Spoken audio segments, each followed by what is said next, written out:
حضرت ابو ہریرہ رضی اللہ تعالیٰ عنہ بیان کرتے ہیں، رسول اللہ صلی اللہ علیہ وسلم نے فرمایا، زمانہ قیامت کے قریب ہوتا چلا جائے گا، علم و ختم کر دیا جائے گا، فتنے ظاہر ہوں گے، دلوں میں بخل ڈال دیا جائے گا اور حرج زیادہ ہو جائے گا۔ انہوں نے عرض کیا، حرج کیا ہے؟ آپ صلی اللہ علیہ وسلم نے فرمایا، قتل۔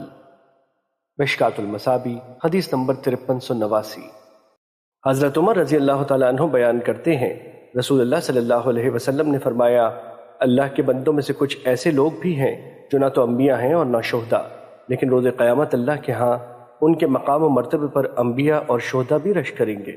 صحابہ نے عرض کیا، اللہ کے رسول، آپ ہمیں بتائیں کہ وہ کون لوگ ہیں؟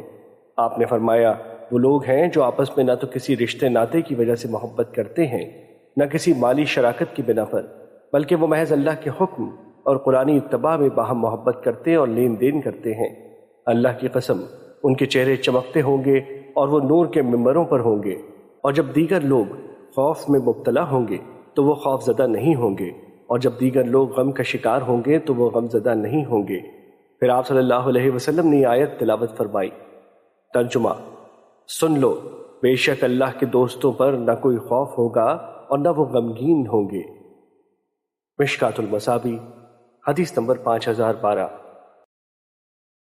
حضرت معاذ بن جبل رضی اللہ تعالیٰ عنہ بیان کرتے ہیں، میں نے رسول اللہ صلی اللہ علیہ وسلم کو فرماتے ہوئے سنا، اللہ تعالیٰ فرماتا ہے، ان لوگوں کے لیے جو میری خاطر باہم محبت کرتے ہیں، میری خاطر باہم ملاقاتیں کرتے ہیں اور میری خاطر ہی ایک دوسرے پر خرچ کرتے ہیں، میری محبت واجب ہو گئی۔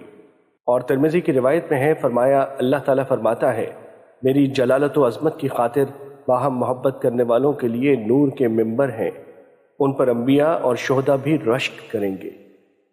مشکوٰۃ المصابیح حدیث نمبر 5011۔